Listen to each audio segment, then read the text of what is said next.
internet. In my 35 years in business, I built 19 companies, invested in 78 startups, and made millions of dollars along the way. However, the man I'm about to introduce you to has made billions with a B. Yatsu is the billionaire founder of Animoca Brands, one of the leading companies in the Web3 space, and his company is currently valued at $6 billion. An hour of this man's time is more than the average salary in the UK. So if you can't sit down, get a notepad and listen. I'm sorry, but you're probably not going to make it. Yeah, what are we going to cover today? Well, today we're going to cover what we think is the purpose of business, our business philosophy, and what it means to be early in the space.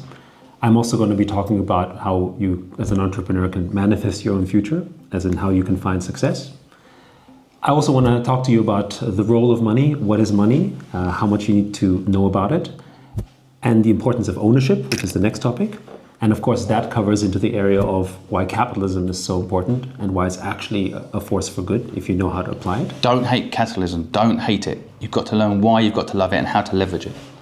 And in the context of that, then I want to talk to you about sort of this really next generation internet that is Web3, why it's so important. And of course, you've probably heard of tokens, which is my next topic. And then, of course, the importance of finding your particular niche. And then we cover a little bit about community and, talent as well, hiring people, and how to raise funds and grow your business. Let's go. Let's do this. So let's start off with the purpose of business. This is something people never talk about, and it's such a shame, and I'm excited to get into this. So go ahead, tell us what we need to know. Yeah. So, the very first important thing, I think, when you think about purpose of business, I think you need to think about what it means to you. I think you need to think about that as a really important part, because some people might do it just in very simple terms. They just want to have a better life and make money. That's one level. But later on, actually, as you grow your business, your purpose actually becomes bigger and more important. It could be as simple as owning a restaurant, but you want to give pleasure to people in terms of having great food. Or, basically the question really comes down to what impact do you want to actually create to your customers, to community, or to yourself, right? And I think that then ends up being a net good for society. So the other thing I like to think about business as well is what role does your business do in helping society as well? Generally speaking, if you make money and you employ people, you're already helping society in a very small way because you're helping grow business and making money for other people and growing the economy. But to me, those are some of the key purposes of business.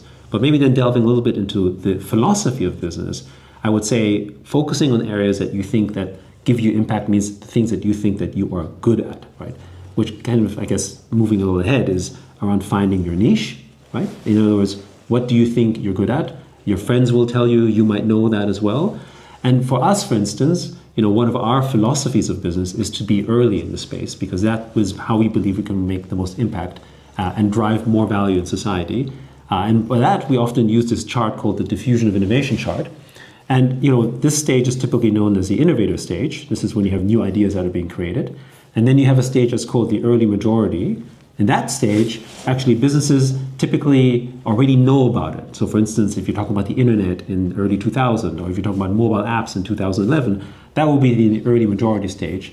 And that stage of business, when it develops here, it will grow just because the market grows. And if you're able to build your business in the area of early majority up until you get to this part, which is kind of known here, would be known as a late majority, or essentially developing to that stage, you will benefit from more natural growth because the market will just simply grow. It's kind of like if you've been in China in 2000 and you're in that stage, you'll grow just because of that, for instance. So how do people identify this? If you're listening to this video and you're like, oh, I love that idea, I want to be early, how do you be early? What's a practical example? How can people go about being early? Well, I think it goes down to essentially, I think, you having to understand yourself, your impact, and impact on society. This is almost like a secondary thing. If you discovered these first 3 steps, how you can impact your life, what you're good at, what you're going to do to help society, what you enjoy doing, primarily, right? So, this philosophy doesn't only have to apply for wanting big impact business for billions of people. Like, for instance, if you're early on the internet and you want to build like an e-commerce company, sure, that's one way to do it. But for instance, let's say you're in your community, in your neighborhood, and you identify in your neighborhood that nobody has a Chinese restaurant, for instance, but all of your friends are talking about Chinese food. You're the only Chinese restaurant in your neighborhood, and you think everyone loves Chinese food. You're early, right? Mm-hmm. And how you notice when something becomes popular, then actually all these other restaurants that are the same, or these other fast food chains, or these other shops that are the same, all suddenly pop up in the same neighborhood because there's a demand for it. But typically the one who's been early actually has, early bird catches the worm, as they say. So they have typically an advantage. Again, that's not a sort of a universal rule. Of course, there's people who come late as well and do really well, but generally speaking, that's where you basically benefit from there. And so this philosophy, I think, can be applied for any business, whether it's big or small. It could be your community. Are you early in your community? Or are you trying to do something global in terms of impacting the world? I think this applies in everything we do. To use your restaurant analogy for people listening as well, like you might think, well, I don't. There's already a Chinese restaurant in my neighbourhood. Well, move where there isn't one.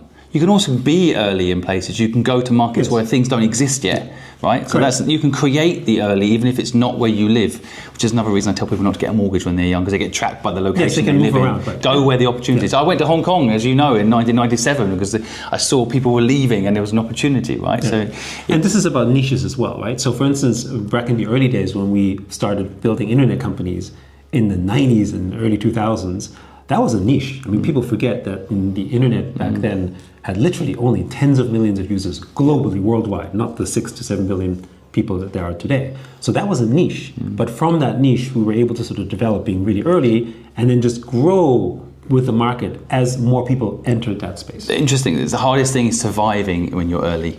Because I remember trying to sell digital services to brands that had just gone through the dot-com bust. Yes. Like, no one cares about the internet. The early 2000s, the internet's over. With the headlines. And sometimes it's surviving long enough to stay in the niche, to stay in the early part of this graph, right? Yeah. So. And just to be clear, just because I'm drawing this chart doesn't mean the chart goes this way. Actually, what happens is even though there's a general goal, which again it talks about sort of your goal and your impact that you want to have.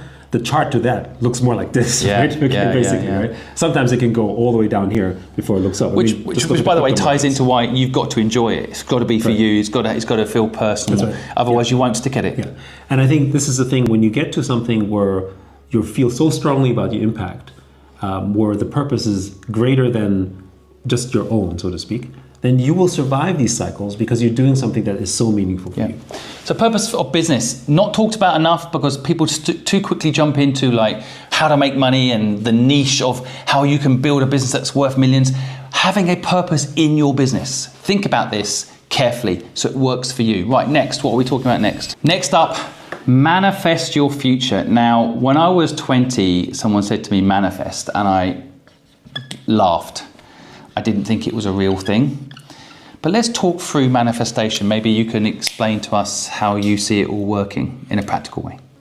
Well, first, when we talk about manifesting, we should talk about a little bit about what drives us as humans. And what drives us as humans universally in everything we do is narrative. We are narrative creatures, right? And I think there was an interesting commentary being slightly bit quasi-intellectual in this one. I think they called it Homo neurans, I forgot who actually quoted that, basically saying that we live on stories. We exist as storytelling creatures. Even things like money and society and culture are all storytelling. And so when you think about the biggest ideas in the world, whether these are revolutions, ideas about our freedom, ideas about who we are as individuals, what rights we have, these are all stories. These are people manifesting their future. Right? These are people who imagine something that would be better for them or their society, and then they created that. And that's true for all entrepreneurs. I mean, I remember a time when being an entrepreneur wasn't cool, right? It wasn't that long ago. It was only like maybe 20, 30 years ago where being an entrepreneur was the equivalent of being unemployed. Couldn't get a job. Yeah, so couldn't get a job. Your own So, business. so that's why you're an entrepreneur. You couldn't work for a company, right? But actually really manifesting your sort of your future is about imagining where you could be and the business that you're growing. And while it sounds a little bit like, oh wow, you're manifesting and you're imagining, but actually that's what we're doing. You're imagining, imagine when you want to buy a house, for instance. There's a dream for you. You want to achieve that dream. What are the steps that you get towards that? Or you want to open a shop somewhere, or you open a business, or you impact a community. That's all a form of manifesting, right? And that's also one of the reasons why I also look at business plans, especially early stage, a little bit skeptically in terms of, you need to have an idea of how to get there. But the actual business plan will always change because, you have to sort of navigate the space as it goes. But manifesting the future, I think, is absolutely critical because at the end of the day, if you manifest, you can actually turn that into reality. And every entrepreneur story you will have heard of started with this idea of manifesting, which maybe some people call imagination, right? Or creativity. But what are these things? What is imagination? What is creativity? It's all things that happen in our head, in our own reality, that we then turn into actual reality. Everything, if you're watching this on a phone, on your laptop, sitting on a chair, that was all in someone's mind and they made it real. Correct. That's right. Simple. They manifested something. Right? Totally. And even think about it in your own life, if you're not thinking about it in terms of being an entrepreneur. When you're sort of running in a competition and you're running in a race, the chances of your success, if you manifest your victory, even if you don't necessarily get there, will actually be much more powerful because you're actually going to run harder. Or if you believe you have a chance of winning, even if it's remote, you're actually going to work harder for it. If you enter a race thinking you're going to be last place, what's going to happen? Probably you'll be last place. But if you're going to enter the race thinking you're first place, even if you don't achieve first place, you're going to do everything in your power before to try to get there. And business is exactly the same. I actually imagined my last company, Fluid, getting bought by PwC, who we were partnering with at the time. I never said it out loud, and it happened. Because you work towards that goal because you believe it. And Henry Ford once said, if you believe you can or you believe you can't, you'll be right. So it's also important to have a positive mindset around this stuff, right? I mean, manifestation generally should be optimistic and positive, right? That's very different from, you got to deal with market realities, of course, but you need to be optimistic. I think if you're not optimistic, I think it's very difficult to be an entrepreneur because then you're coming in with the wrong mindset, which is really what manifesting is about. Okay. So any other practical advice around manifestation before we move on? Well, not practical advice, but I would say, for instance, you gave that story about people selling their businesses. Well, this became a very typical exit strategy for a lot of tech companies, and suddenly that became the norm. But people forget that, say, decades before that, selling your business was completely not normal at all, right? And so an entire entrepreneur community in the tech world essentially manifested a path towards saying, we can have an exit by selling the business, right? And then suddenly VCs came around actually asking you as an entrepreneur, what is your exit strategy, was specifically more about when and how do you sell your business, for instance. I mean, that became a strategy again. And again, this was something that didn't exist before. Well, so again, I think the whole concept of manifestation for a lot of people is considered woo-woo, but if they apply it to their lives, they can manifest whatever they want their life to be. Right. If you believe your life's going to be a certain thing, you can work towards making it that certain thing. One of the things I love about sort of family life, or as a parent, is I think of cooking as a form of manifesting. Right? You imagine what the food is going to look like at the end. You're making. You haven't seen my cooking, though, have you? Right. That's probably one of the things to try and help people. Like, you need the right ingredients. You need a bit of guidance. Exactly. Yes. So we can get to that a bit later, right? Exactly. You need the right funding. Yes, exactly. But that's true. That is a great way of looking at it, actually, because if you can make it, the idea of what you want to happen. But it's like your graph previously. It's not going to go up like that. It's always going to be like that. Yeah. But that's why I love the second bit is manifestation, and the first bit we just talked about, that whole all purpose of business. It all ties together. And I think the thing is that if you can manifest for the long tail, if you can manifest where it goes here, which could be years away, then I think you have the stuff to be an entrepreneur. Yeah. Whereas if you might only be able to manifest short term, I think it's harder for you to do that. I think most successful entrepreneurs have a great imagination, and it's something you can learn. And we actually get de-taught it. My son at school is being told not to imagine so much. He's daydreaming is what they call it, and actually we get told as adults not to daydream, right? And I think manifestation is a form of daydream. Well, I don't know if we have time for this, but I do want to sort of share that story when you talk about sort of, not that you're taught imagination. All humans are born creative and imaginative. There was a study done by George Land and Bethany Jarvis. This was in the 60s, and they were basically doing a test to show how astronauts and scientists, if you send them to the moon for NASA, how can they solve a problem divergently? As in, how do they solve a problem in a creative, imaginative way? Because when you send someone to the moon, shit blows up, and nobody's never done this before. So someone has to be able to problem solve. So they took that same test and applied it, I believe in the 60s, to children between 5, 10, 15, and then gave the same test to adults. And so children who were 5 years of age were able to solve the problem 98% of the time.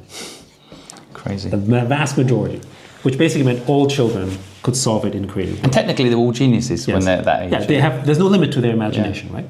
And then when they became, I don't know the exact number anymore, but then basically when it became 10 and then 15, the number gradually went down. Guess what the number was for the ones that were 21 years and above? It's very low, isn't it? Like 1% or something ridiculous. 2%. 2%, Yeah. And now when you think about what is the percentage of change makers, entrepreneurs, crazy guys in the world, it's probably somewhere in that number. Yeah. So in part, you've got to get back to your childhood, I think. Yes. To be a successful entrepreneur, you need to don't lose your creativity. Yeah. Yeah. And I think there is a role for parents as well, if you're a parent, to actually make sure that your children maintain their creativity, because in this future world of, you know, AI and sort of, you know, machines and so on, much of the sort of manual work is no longer necessary. I mean, your children are not going to be truck drivers. They're not going to basically be sort of, you know, accountants in the classic sense. They have to be creative, which is what we as humans are. I think it's something, again, that why we need to fix the education system, because the education system today is not designed to help people be creative. It's designed to help people memorize, to get an A in some exam based on what you've remembered instead of what you've come up with. Critical thinking is missing, isn't it? We're really talking about critical thinking really here, aren't we? Like the ability to actually come up with an idea, think of something. And humans' brains are incredible. We all have to solve problems creatively. Yeah, and so we need to bring it back. And if you want your business to be successful, you need to have this. And you have it. If you think you haven't got it, it's been suppressed in you through the education system. So wake up. Next up, what is money? I had no idea how money worked until I left school and started a business. So what do we need to know? So there's a lot of YouTube videos that talk about what is money, store of value, basically, you know, exchange currency, that kind of stuff. But today I want to give you a perspective on money that is quite different, but important to understand. I think of money as a social system. It's a social network. So when I think of money, when you think about all these little nodes around the world, right? Basically the ability for you to transact and interact with each other actually is what money facilitated. The value of money also comes through the power of that social network. So why do we think that the US dollar has value, for instance? It doesn't come from the fact that it actually is gold backed, because the gold standard is long gone. People say, oh yeah, it's the GDP of the economy of America. But, you know, America has more debt than its GDP. So technically speaking, you know, why does money have value? And it's upheld because we as a community believe it has value. And we're creating a system around that through banking, through loans, through mortgages, through systems around the world that basically give us that power in terms of, you know, having money having value. But ultimately, to understand money, we think it's understanding money as a social currency, as a social network. And the systems around it, therefore, have implications of power. If you understand how the social network and the social power of money works, then you understand how power works in financial systems, right? Which currently is centralized and controlled by banks and by governments and so forth, right? And this then comes down to another element, which is when you study financial literacy, people often confuse financial literacy with, oh, I studied economics, but it's completely different. Having sort of economical theory about sort of how economics work as a social system, but understanding the role of money in our current world, for instance, is completely not understood. So I'll give you, for instance, you know, one example about sort of how money is created. Most people believe that money might be created by a central bank, or that money is created by, you know, the government. But actually, most of the money today is created by the private banks. And how do they create that money? Basically, if you get a mortgage from a house or something, actually you end up getting a mortgage, they print that money. It's digital money that's printed at a moment in time, which creates an inflation of that cash. And theoretically, you need to pay that back. But actually what's created is a kind of social debt. One of the reasons why so much money has been poured into real estate is because the banks have come to realize that actually they make money through loans. The money that they loan you, which they print, isn't actually money that they own. They make money through interest. So this actually makes me a little angry. I feel angry towards the banks when you describe it, because basically it's a bit of a fugazi, isn't it? Like the banks create, well, the house prices go up, the value of something goes up. They have an incentive for their prices to go up. Yeah. They have an incentive for giving more loans, because the more loans they give, the more interest they can charge, and the interest is their income. Yeah. Right. So when you look at the balance sheet of a bank, actually the money they issue technically sits as a liability. Yeah. Right. And the assets belong to the bank as the pledge of that liability. Right?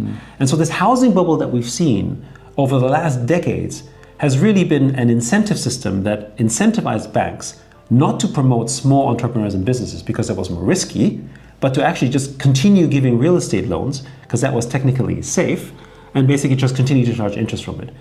Thereby creating this huge inequity that we have in the world, where if you're land owning, you're great, and if you're not, you're basically fucked, right? Plus, even the landowners are enslaved. They're basically working for the bank. They don't even realise it. You know, the price of the house has been inflated. They're paying huge amounts each month for that house, and they're having to go to work to pay, selling hours most of the time to pay for that thing. This all being created from nothing. Yeah. So money is literally being created from nothing, and I think this is the thing where there used to be the gold standard, where you were supposed to. Yeah, but they got rid of that a long time ago. They got rid of that, Also, by the way, they only got rid of it in the last century. Right. So it wasn't something that was they got rid of thousands of years ago. This was something really just pre-Nixon, where the gold standard. So money today is the first virtual reality that we've all bought into as real, really. I mean, we think it's real. Like, this is most prevalent in Hong Kong, where we're both from, because they actually are a little bit more honest. The banks actually print the money. So each of the banks there, Standard Chartered, HSBC, right. They actually print the money. It says on it. And they have their own design for the money, right. which is less transparent in places like America or the UK, because it looks like it's come from the government, right?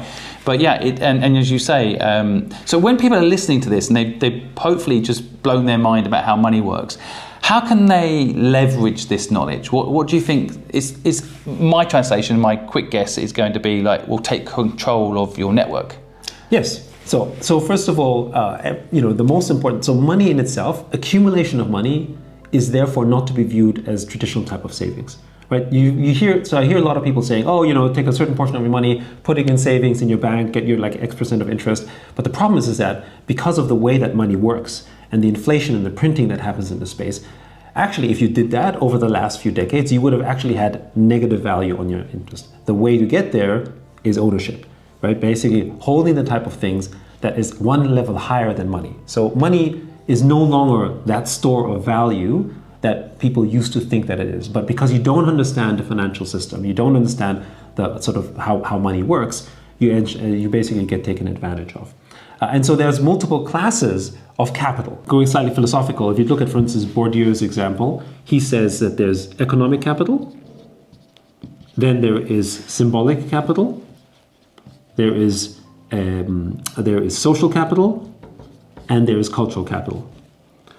And ultimately, we aspire in a way kind of like this. It's not exactly this kind of diagram, but essentially what we're saying, economic capital, which is money, is actually the base level. And it helps us get to these areas. For instance, I use economic capital to send my kids to a better school, so they can therefore have a better cultural capital or better social capital because they have a university degree. If I have a university degree, then I have symbolic capital, right? I care about that type of stuff, right? If I don't have money, I can't send them to school, I can't partake in this. In fact, there's an interesting thing about cultural capital, us being from Hong Kong.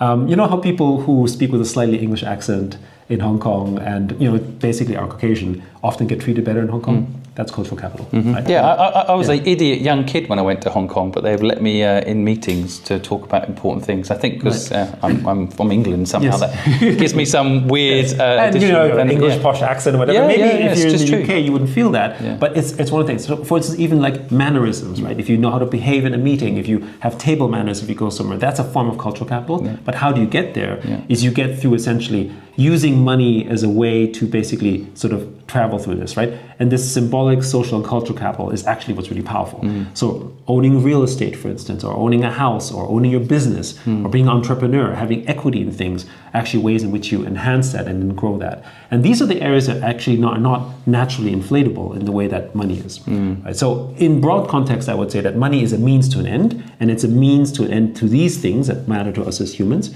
And we need to invest in ways in which we can grow into these things that we can own, whether this be reputation in cultural sense, ownership in terms of other cultural symbolic assets, for instance. But just saving money is actually not the right answer. If you save money for your kids' education over the last 10 years, it'll be worth less today than what it was 10 years ago, just because of the way it was inflated out. And I think if we follow, people who were listening to this, the takeaway I'd probably try to give people is don't make money your top priority. I, for example, think if someone's enjoying what they're doing every day, they're rich. There's plenty of people who've got a lot of money, but they're trapped in working 50 hours a week as a lawyer, for example, and they don't enjoy it.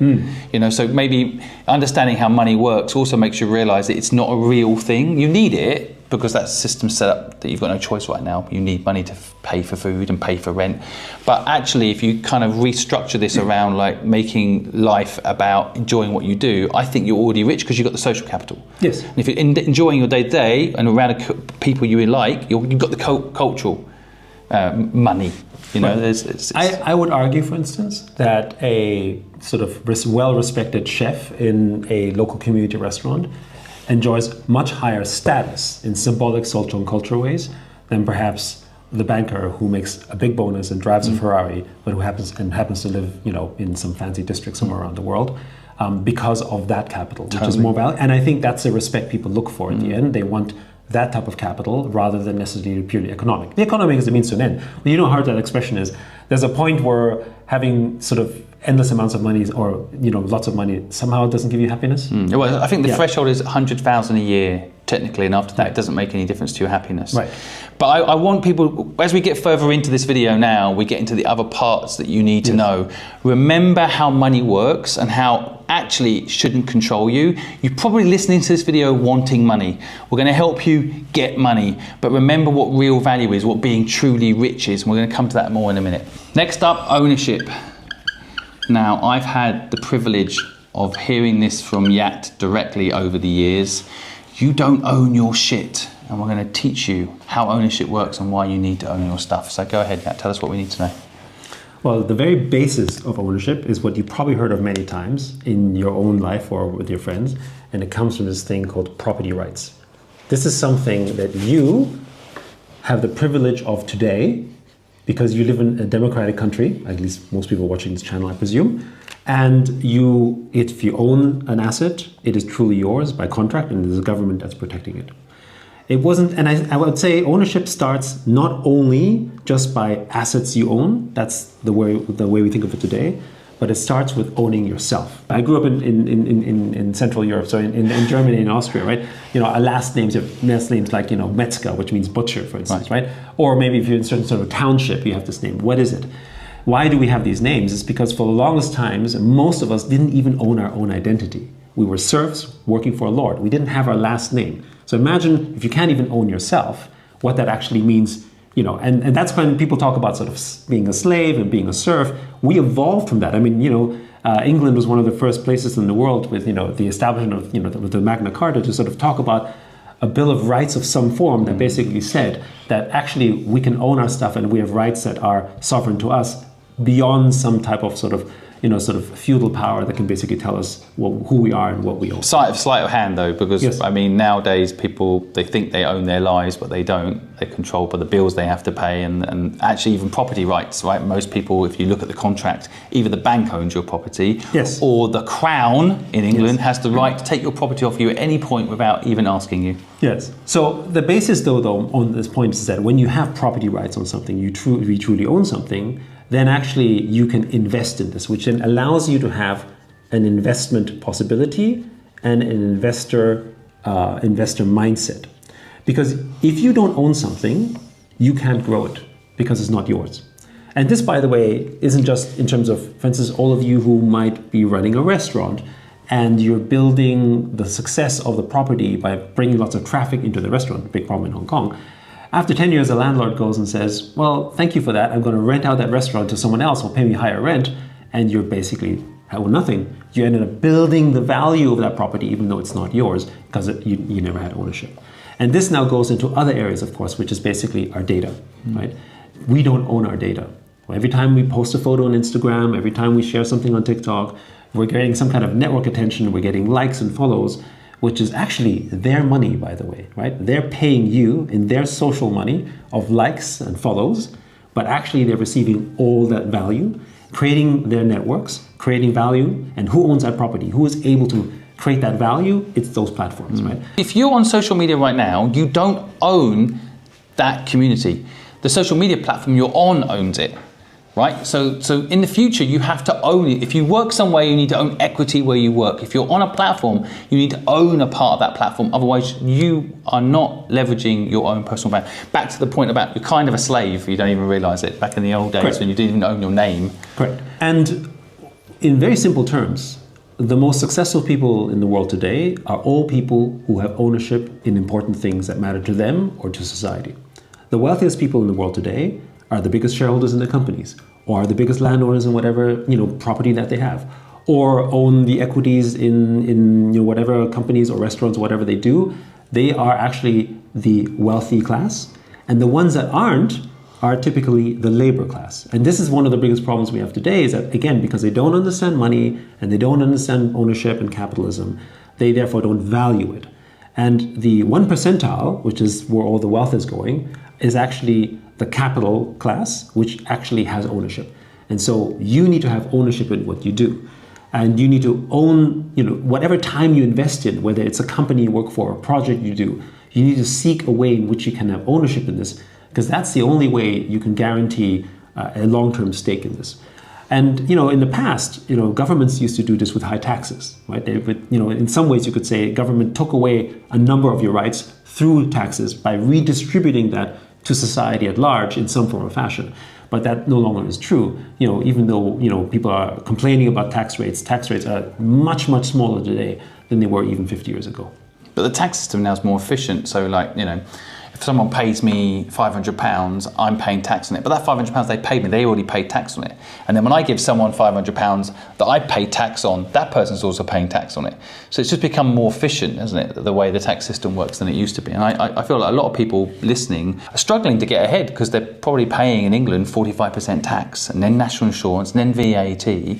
So translating this back to someone listening who has no money, we're basically teaching them a mindset, right? We're teaching them a mindset here to own what you work on. Yes, and to basically think of yourself in everything you do as an investor in some form or fashion. Right.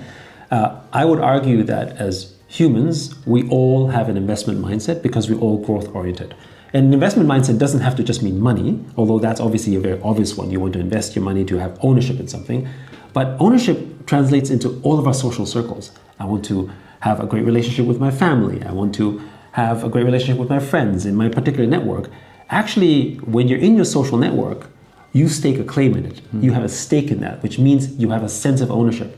Right? And if you get ejected from that community or that social network, that's really painful, right? That's something that actually you lose ownership in that. That aspect is really important to understand. So meaning your investor mindset isn't just economical, it's social and it's cultural as well. I think it's also about control. So recently someone approached us and said, oh, we'd like to launch a clothing brand. They're a clothing manufacturing company. They're like, we'll make the clothes and then you sell them and we'll split the profit, which initially is like, oh, that's great. We don't have to make the clothes and we can make profit. But then I realized on this mindset, well, I'd rather own the company that's making the clothes. There's no point in building up their business and their brand and not having any benefit, in our case, for our community, because we get the money we make away to our community. But remembering each time you do a deal, well, do I own the source? Yes. Or am I just part of the system? So are you not really owning what you're working on again? Yes. People get tricked quite a lot. And I think the question when you don't have ownership is, what value are you receiving from it? And we often get tricked into thinking that the value we're receiving is reasonable. Like, for instance, me creating 1 million user following, as in your case, on Instagram or on TikTok, is great value for you when in fact the platform benefits much more broadly, Sure. for instance, right? It's okay to have a partnership in which you have co-ownership and you work together, but typically speaking, bear in mind that you are renting their space, right? And you need to build your own equity. That's really important. By the way, a very practical point. If you're building up a social media network today, and I've got 8 million people following me, the way to really own it, an example would be, and what I'm doing, is I'm asking people to join my mailing list. I'm asking people to connect to me directly. So yes, the social media platforms are using me, and I'm using the social media platforms. But once I build my community, I ask them to join a platform where I am in control of that community, and that Facebook can't take it away from me, Instagram can't take it away from me. I can always connect to you without their permission. I don't need to let them be the gatekeeper, but it's a step-by-step process sometimes. It is. Getting out of the, let's call it the poverty trap partly, like getting out of it is a step-by-step process, right? Yes, you need to basically begin to own some form of property, which is a step out of that. And it doesn't have, the other thing is it doesn't have to be expensive, for instance.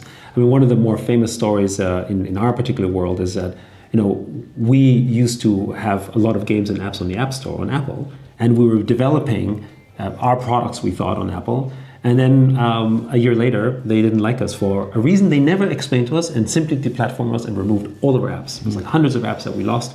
Hundreds of employees were potentially out of a job simply because someone said, we don't like you, and they didn't even give a proper reason. Right? And so at least when you're in the government, there is some kind of judicial process. You can take them to court, which is all around this idea of the defense of your property rights, which doesn't exist in the digital world, which you can now do. But the best thing that ever happened to you, probably, because then you developed your own platform. That's right. And also you don't need them now. That's right. And also that's one of the reasons why we ended up going into Web3, because we realized that's actually how we can have sovereign ownership. Web3. We're going to get into that in a minute. It's really important. Ownership, thanks. That's really important for people to learn this, to help them scale up their lives and be financially free later. So capitalism, actually an evil word to a lot of people, an opportunity for others. I think it's not understood. Tell us what we need to know. Well, capitalism really is, if you understand capitalism, you will understand property ownership, and you will understand the value of money, and you will understand essentially how you can build your wealth. The whole world today is run on capitalism. The top 1 percentile in the world understand what capitalism is, and it starts with this idea of property ownership. But what is the foundation of capitalism? It really is the exchange of your free goods and services between people. So in other words, if I'm able to have basically, again, I sort of draw this in people, right? If I'm making apples, I can sell it to this guy who wants, pears and whatever, and I create a network of people, and this basically creates an element where you can have trade and you can grow assets from them. That actually, forms a foundation in which you have a free market, right? And you will know that in the places where you have a free market, that's where capitalism can truly thrive. But it begins with this foundation of that you must own something, right? In other words, if you don't own your apples, then you can't sell them, right? That means you can't actually partake in this thing called capitalism. But in capitalism, basically, is the element which you basically can then build wealth from as a business. One of the problems that a lot of people have in capitalism is that they look at the concentration of wealth, because of the fact that maybe a small number of people own the property, and they look at capitalism as something evil because they can't partake in it. But I think the answer isn't that you try to take wealth away from the capitalists, but rather you do what the capitalists do, which is you become property owners. You basically become a capitalist yourself. The vast majority of the world where the wealth is concentrated is amongst the people who know capitalism versus the ones who don't. Right? And it begins with property ownership, and it begins with the idea that you have a free market. I would also sort of say that, when people build this thing called a monopoly, which is a bad thing, which is what some people say is why capitalism is bad, right? You have basically, one giant company controlling everything. Actually, my perspective on that is it's the opposite of capitalism, right? Meaning, when you build a monopoly, which is what a big company becomes, they destroy this idea of a free market, right? For instance, when you think of the advertising industry today, when you're buying advertising on Facebook, are you buying advertising, if someone wants to buy advertising on Instagram to sort of use your platform, is he talking to you directly? No, he's talking to Facebook. And Facebook runs an algorithm that doesn't benefit your cause, it actually benefits specifically the platform. And they will disintermediate. I can't necessarily even buy traffic on Simon's channel if I wanted to, because maybe Instagram doesn't want that. They want to give you 10% and then they give you traffic somewhere else. They decide who gets the money. That's not a free market, right? So the foundation of capitalism also comes from this element of a free market. I think people listening, funny you mentioned monopoly, because monopoly was invented by a woman who was trying to highlight the problem with putting property ownership into a capitalistic system. Yes. So something shouldn't be in the capitalistic system. Basic human needs like water, these days electricity, it's a brilliant invention we're now stuck with, but people need these things in life. So a lot of people hate capitalism now because they see it as like, the evil landlord, which there are many of them, but they, if you play Monopoly, there's only one winner at the end. Mm-hmm. That's the problem. Zero sum. So how do people navigate that? Now, my answer, and let me know if you think this is the right way to go, is like, be a capitalist, like you said, make a business that makes money, own your network, but then do good with that profit. Like put it back into your community, for example, or give it back to the cause you care about. So the foundational idea of capitalism is to say that humans are motivated by a form of self-growth, and some people translate it as greed, right? So in other words, I'm driven and motivated by self-interest. And if we're all driven and motivated by self-interest, we will then achieve something better for society, because I will make better goods than you in a free and open market. And the consumer who's applying and buying it is actually the one who benefits because we're competing to be better at what we do. In other words, capitalism is the engine of innovation. If we didn't have capitalism, you wouldn't have things like Tesla, you wouldn't have companies like Google and Apple, you wouldn't have blockchain, you wouldn't have many of the innovations that we enjoy today, including probably the sort of materials that we have when we go to a restaurant, when we eat at home, the materials in your house. They've all been possible in the places because capitalism was that driver, because there was a human incentive for you to make that happen. In other words, I accumulated something for my personal interest, which was a form of wealth, and therefore I made better and nicer products as a result of that, right? That comes down to sort of the root of why capitalism is so powerful. But the reason why people don't like it is because for those who don't have access to that is because they don't see a way in which you can access this. And the answer is that we need to have more people own capital, we think. But because we want everyone to be rich. We want everyone to be property owners. And so I think there is by the way, when you're talking property, you're talking not necessarily property, not as in property, real estate, but general assets like a company or your products. So let me put it this way. How many people in the world use Apple products? I don't know, like hundreds of millions, right?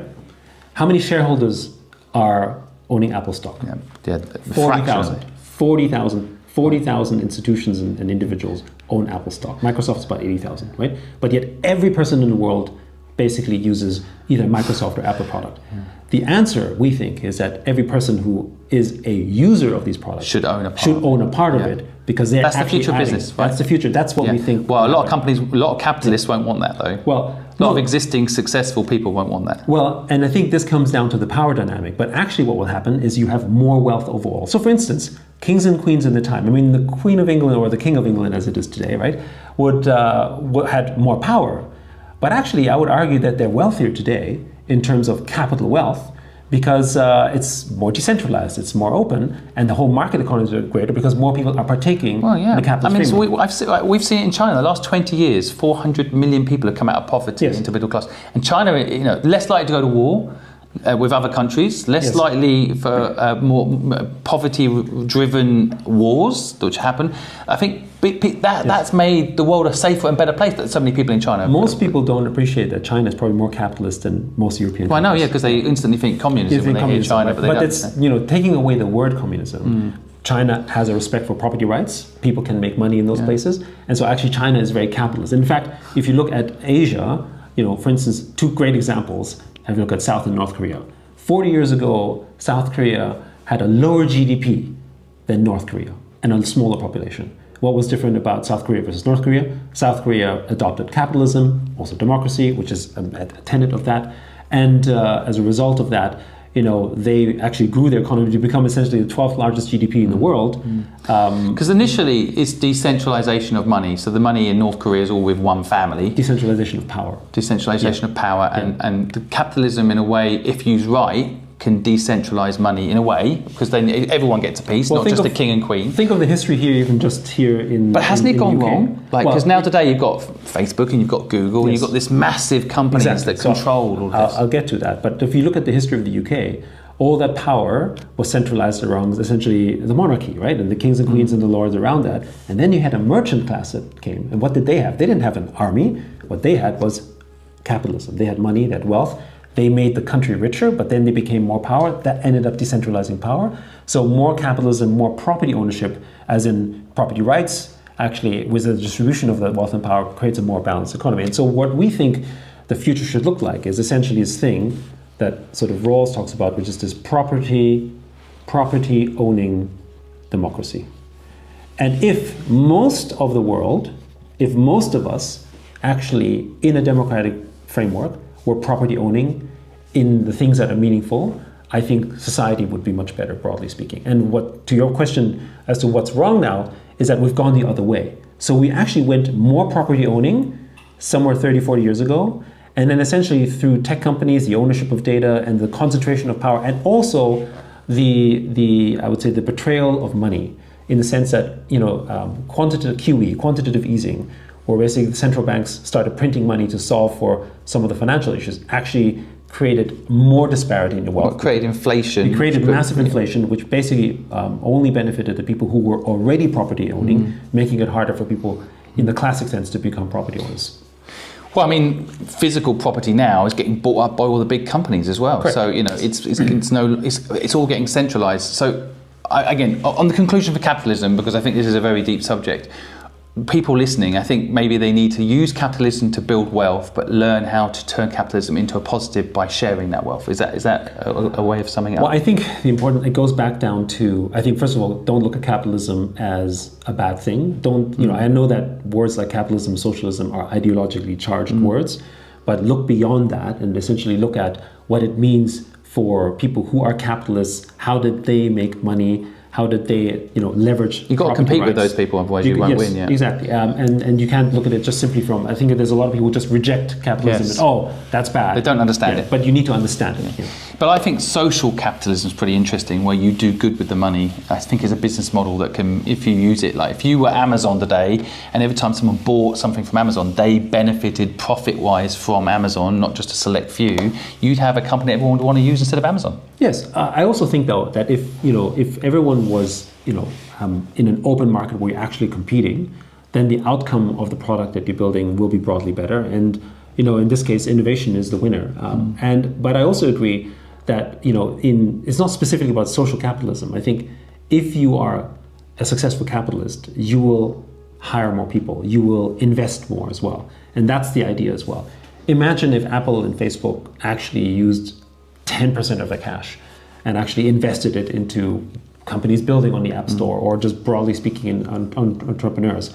They would basically have a fund that's larger than most VCs put together. And that to me is another form of good, right? Investing in communities and growing businesses, which can also be profit generating, is still a net positive impact on society. Okay, Web3. In very simple terms, Web3 is the internet of ownership, meaning that for the first time, you can actually own a piece of the internet, which seems kind of funny because after all, what are you owning at the end of the day? And what you're able to own through Web3 is your data and the related network effects that basically this data produces.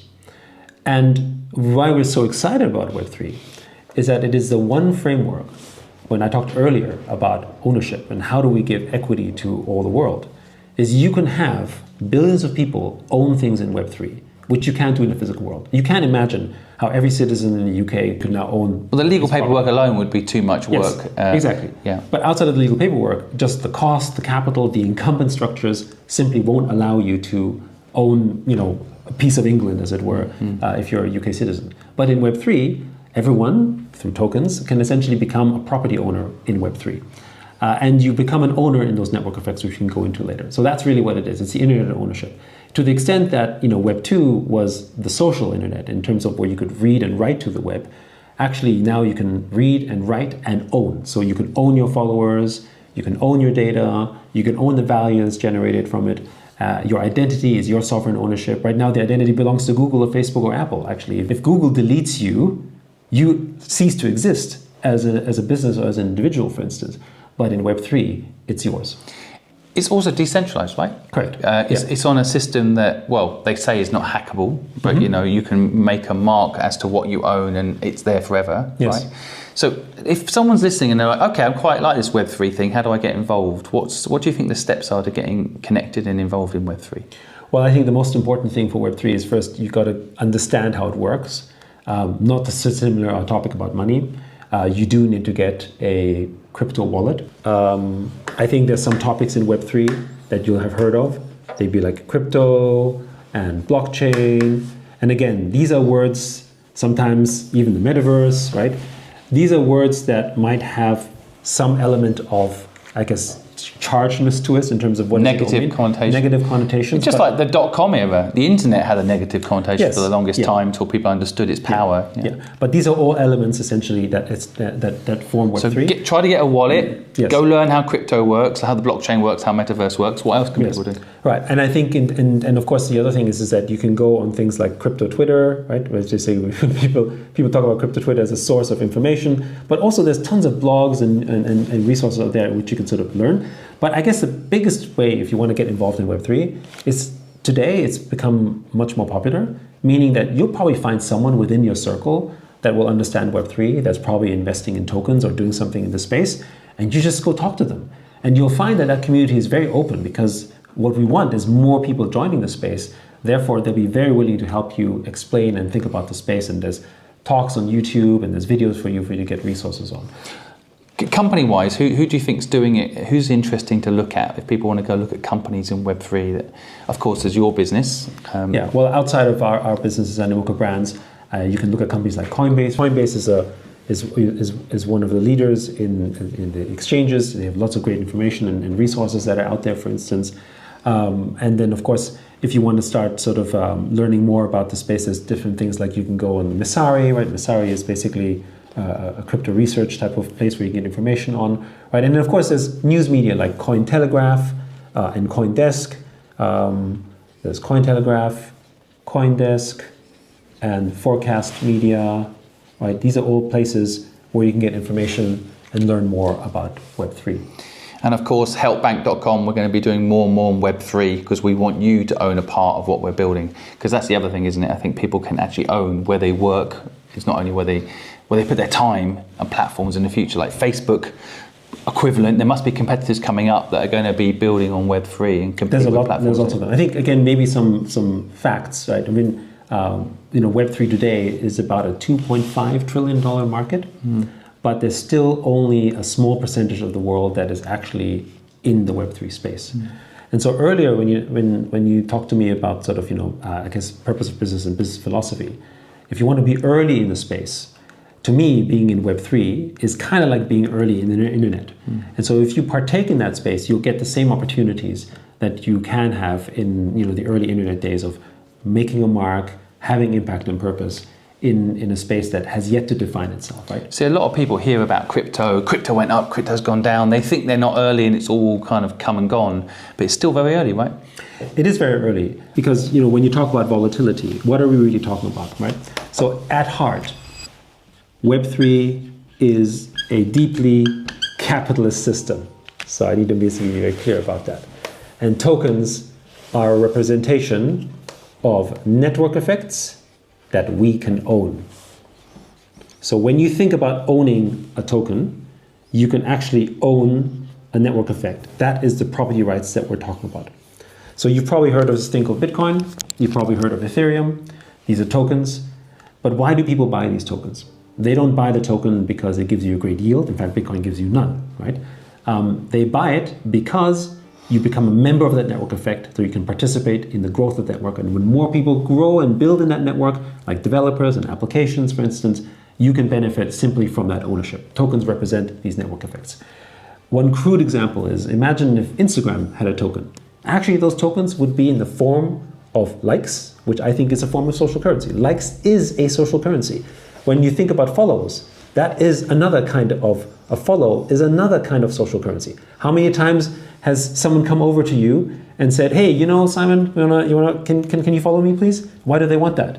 Because they want your social currency attached to them. You are giving them credit, right? And that credit essentially creates a credit-debit relationship no different than it does with money, right? Except in this case, likes and follow are an illusion because you don't own it. But tokens is actually a way to represent true ownership in that, which you can then trade and you can give to someone else. And you can pass it on for actual value that then can be exchanged, and it creates a market because you have property ownership. And with property ownership, as we said earlier, that is the foundation of capitalism, which is why I say again that it's inherently a capitalist system.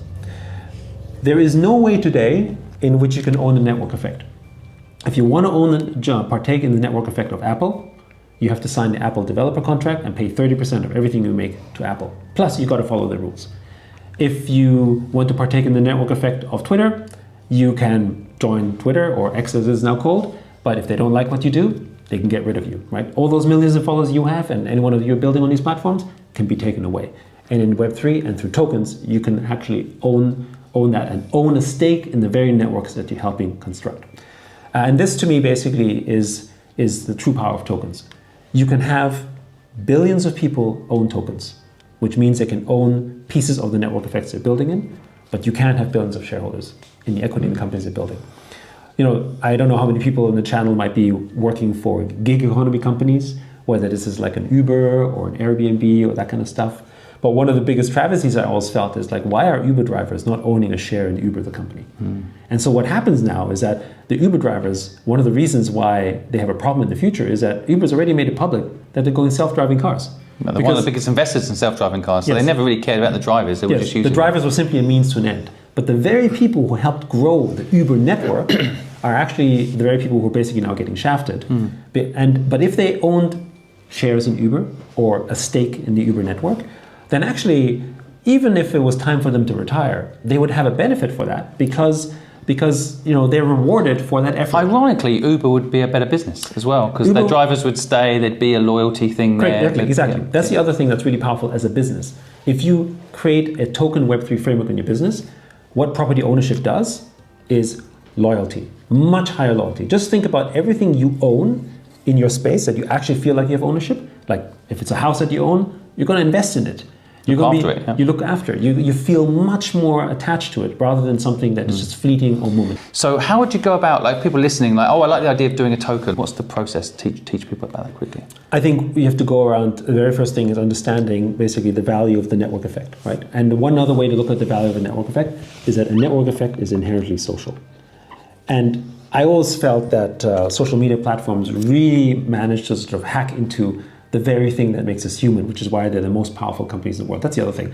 Though the companies who own social are actually the most influential, powerful companies. Well, they make leadership get voted on because they control the narrative. Yes, right? and governments can get toppled, right? And in fact, it wasn't that long ago where I think it was the start of the year where even Canadian news agencies were deplatformed by Facebook because they didn't like some of the commercial aspects that the government tried to enforce.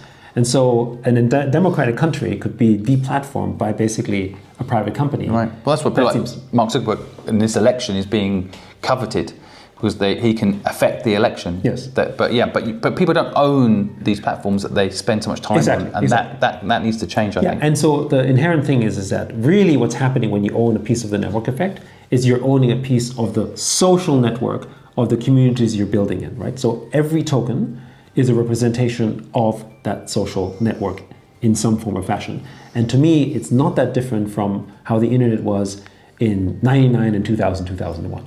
And so this comes down to the other point. When you talk about the concern about prices going up and going down, well, that is capitalism, right? When you see a capitalist environment, you'll notice, if you look at the stock market, it goes like this, okay, right? And maybe it goes slightly up overall, but generally speaking, it's very, very volatile. And so I think a lot of people don't appreciate that capitalism is an information system, which tokens actually now makes it more obvious, that is volatile in terms of telling you what the market's like. If a business is not doing well, the share price goes down. That's what the market does. I think that's the thing that scares people about it because it feels like gambling for some people. If I sold tokens to my community and then they go up, that's great. But at some point they'll probably go down because everything goes up and down and that's volatile. How do you protect people from that? So I think there is something paradoxical about the idea of wanting to be an entrepreneur and a builder in this space and essentially looking at you should minimize risk, but there will always be risk. A market is generally volatile. Capitalism is inherently volatile as a system, and tokens simply just amplify what's already there. So let's do a thought experiment. How many people lose their jobs in this country every single day? Hundreds of thousands. Hundreds of thousands or tens of thousands? How many of them actually get a new job in that same day? Probably roughly the same number.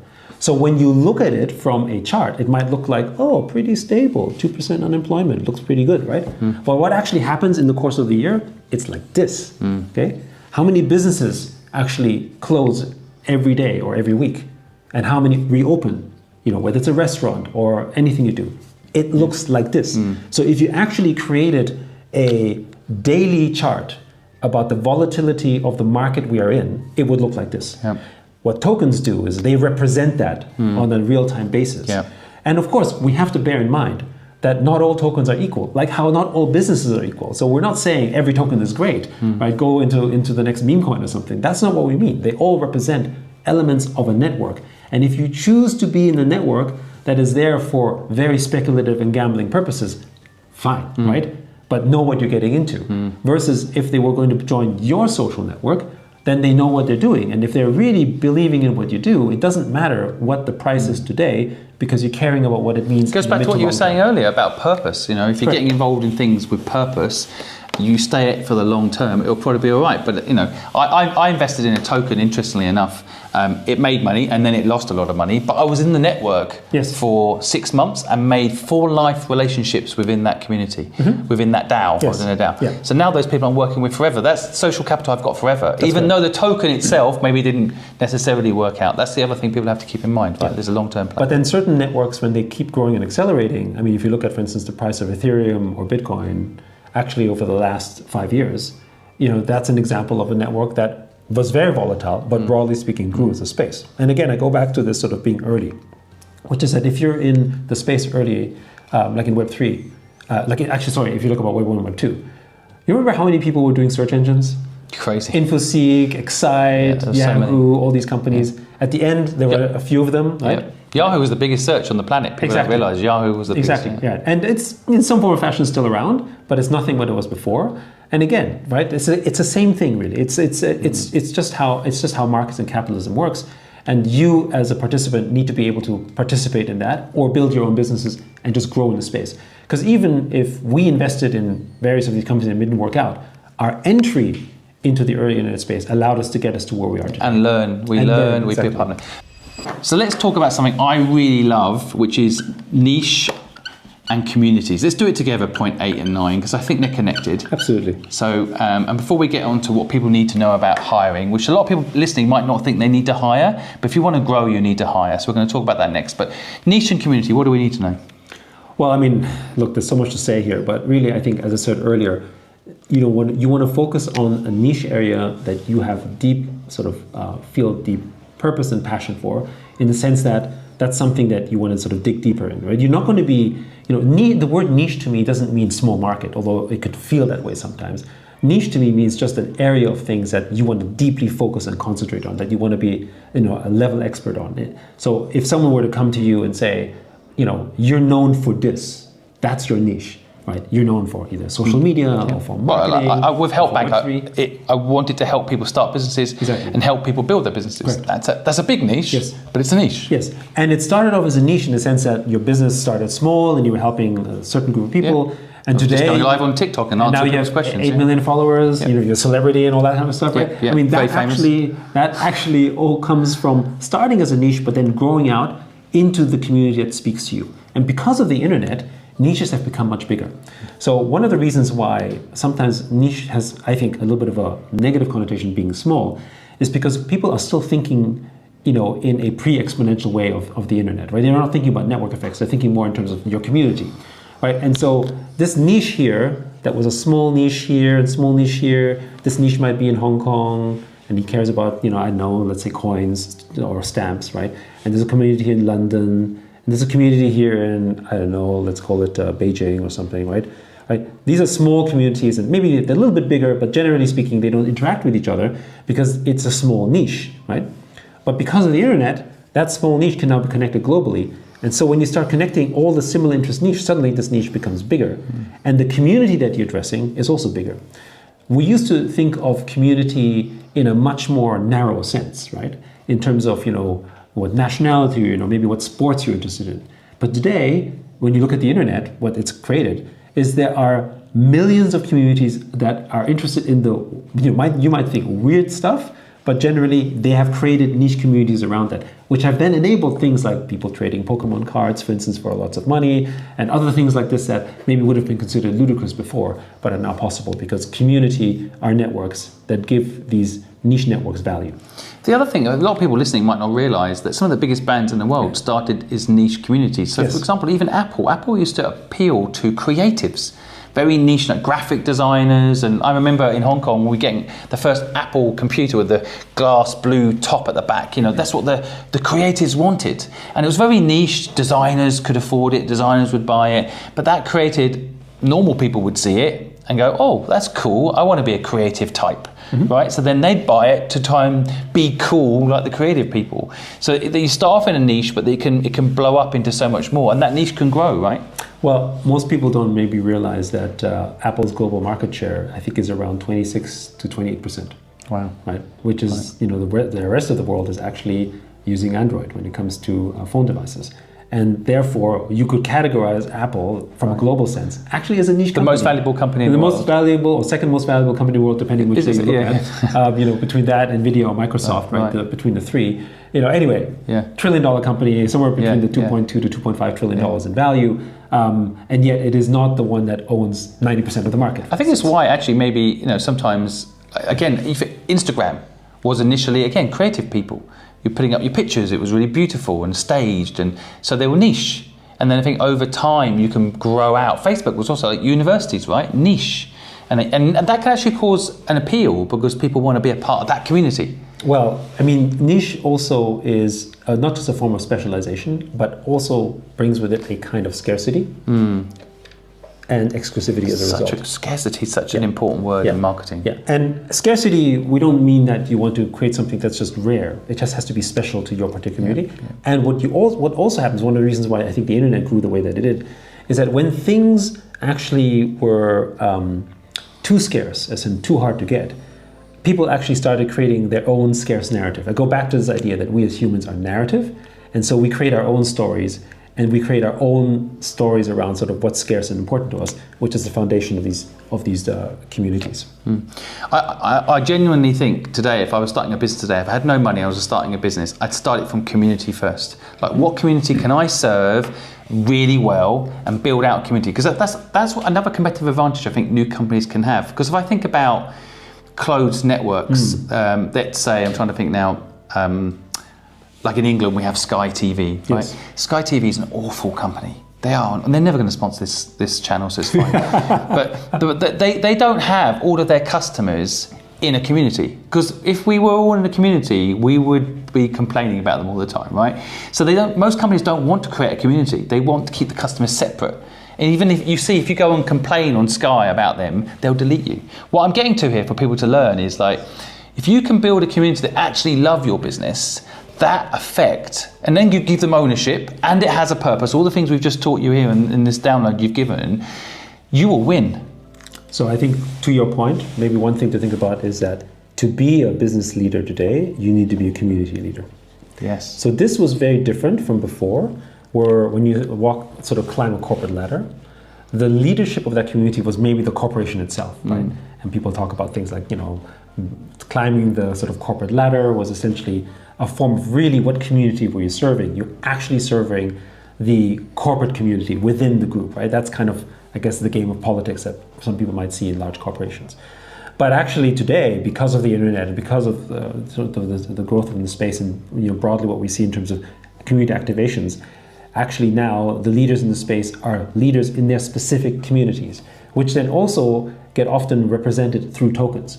I mean, like it or not, when you see all this political conversation going on, you see different groups forming political groups around them, these leaders in those political groups end up becoming political influencers. Whether they designed it or not, doesn't matter. They become leaders in their particular community. And you can see that from your own groups of communities.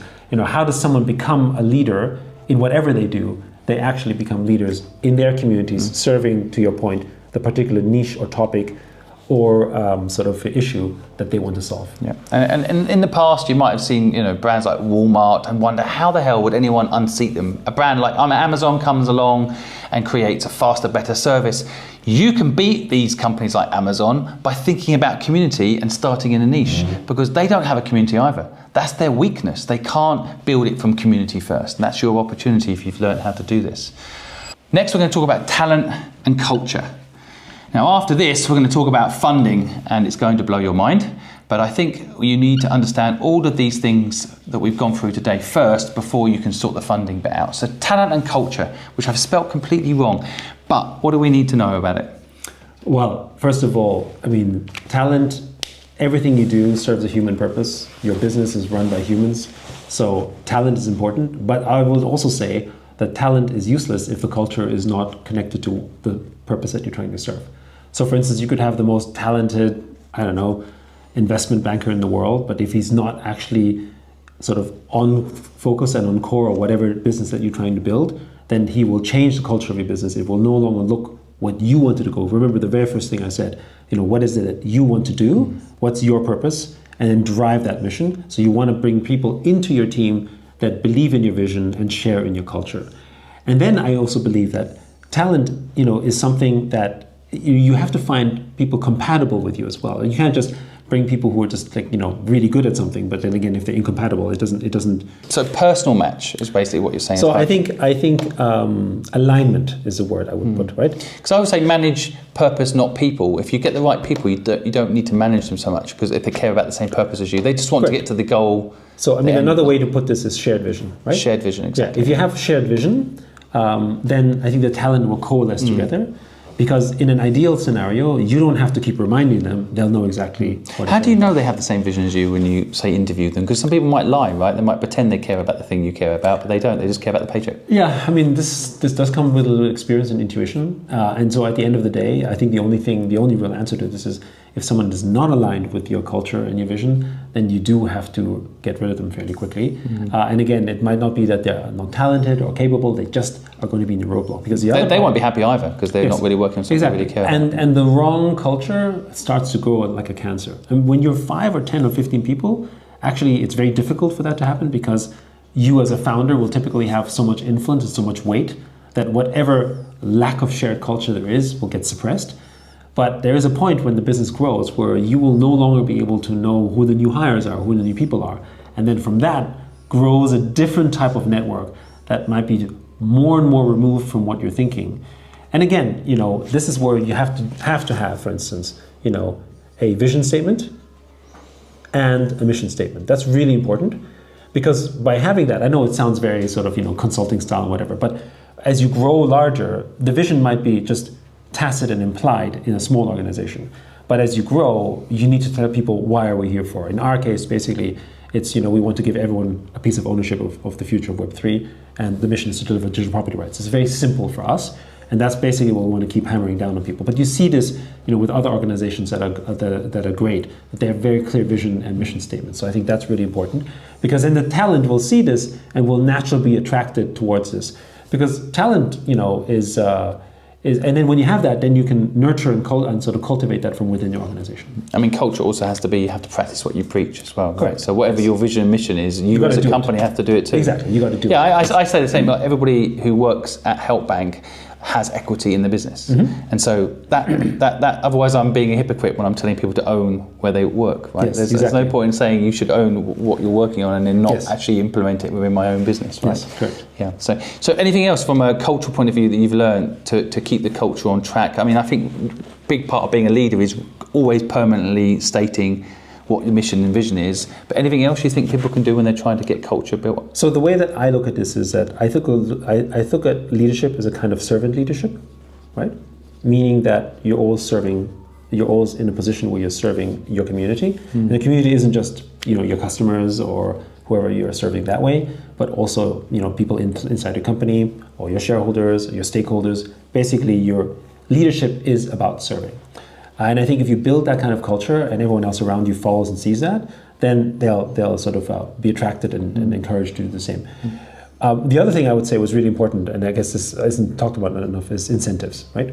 So incentives can come, of course, in the form of sharing equity, but typically if you're a startup, you will not be able to compete purely on like really good talent that really wants to join your organization, but maybe you can't pay them the same, for instance, right? Because if maybe they have a family and other things that from a reality standpoint doesn't make it possible to do so.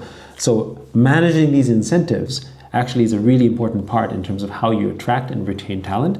And this does come to the form. This is why things like like equity, or maybe even tokens in the future, depending if you want to do that, or maybe profit share, or other forms of value that can build up to that. Interestingly, like at Help Bank, I've noticed that it's a big incentive for my team when we have someone say that they were helped and they tell us, and we share it as a community. Then that feels like success in any given day. And I was about just kind of great that you asked, sort of made that point, because once you get to one level of incentives, which is purely economic, eventually, if you can succeed your business to get to the point where it's symbolic and cultural, then you have a really, really great business.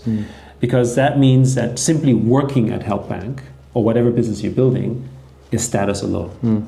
This is, by the way, what a lot of large organizations achieve, right? For instance, in the early days when Google was a rising star. Oh, you've had the Google card. You're working for Google. I don't know why. I'm not sure what good they actually did apart from help you get in stuff on the internet. But that was a real halo for a while, wasn't it? Yes, right. They've lost that halo. They have lost that halo. Because essentially their symbolic value sort of distinguished. But remember, their early they're not doing as much. They're not doing any good in the end, are they? Really, that's the problem. Right. That's why. But that's the point, right? So this was the hook to get them in. But once it was like an honor badge. I was working for Google. Yeah. Or banks had the same too. Yeah. Right. When Goldman Sachs used to be that way. Yeah. I hate these banks. Goldman Sachs or like Morgan Stanley or like even HSBC. Right. If you were working. But people then leave as soon as they made the money, and because they're not really there for the purpose. Back to the whole reason we're going through all of this. Yeah. But for a while before the Lehman crisis, before 2008. Being a banker gave you symbolic cultural capital, right? Yeah. And for that, also social capital, right? If you were, remember, especially in Hong Kong, if you're working for a bank and you were like a VP or something, people would just give you free drinks and they would just invite you for club memberships or whatever. Why? Because you had that. So working for that organization will give you that status. Yeah. But the world has changed today in terms right? In terms of where, it's not just about that type of value, but now people are looking, what work are you doing? I think it's going that way as well. Exactly. Young people in particular, you guys listening, let us know in the comments. I think this is true from the young people I've seen. They don't just want to work for profit. They want to work in a business that's making a difference. And I think that's a generational thing as well. Yeah, which is exciting. I think that's a great... People always complain about the new generation not caring or being lazy. I think they're just more incentivized by making a difference. By the way, you see this in things like, for instance, great restaurants as well. Like something that may not be considered big as a business, but if you are working in a restaurant that has a certain status or a certain reputation, it's actually, this capital is way more valuable than this capital. And I would say, if for you as a business to create sort of this purpose-driven organization, if you can achieve that, then you're well on your way. Weirdly, I was at a really nice restaurant recently, and the waitress, she was really enjoying her job because every time she asked someone how was the meal, they're like, it was amazing, best meal I've ever had. She felt happier in her job. So, I think that's great. Thank you so much for sharing that. Now, the big one, funding. Last but not least. Tell us what we need to know. Very first thing I would say is, broadly speaking, money is abundant. I know this sounds strange, because when people say, oh, but I can't raise money, I can't get it from this person, while it's not a question of, so the question around the access to money is one, but money broadly is abundant. There's a lot of money in the world today. The top 1 percentile in the world, or the VCs that give money, actually, spend ridiculous amounts of money on things that you all might think is ridiculous, or whatever that may be. So in that sense, money is abundant, right? But how do you access this funding? Well, one, I go back. It's your mission, right? And your purpose, mission, and your purpose. That's important, because then with that, you want to target essentially the type of investor that appeals to this. So which goes down to this next point. So, investor A or investor B, whatever story, narrative you're building, which is basically the narrative around what mission you're trying to do. And so for some people, and again, I wouldn't recommend this only, but for some people, the narrative might simply be, I'm going to make you a lot of money, right? That's a very typical example. And so a certain type of investor will be attracted by this narrative. Yeah, I'm just doing it for the money. But there will be some other narratives. It could be around social good. It could be about social status. So I'll give you an example of a social status thing. Investing in a restaurant. Investing in a restaurant. Yeah, I've done it. It's not worked out financially. Actually, for most restaurants, don't work out as a. But I felt good sitting in the restaurant saying I own a piece of this.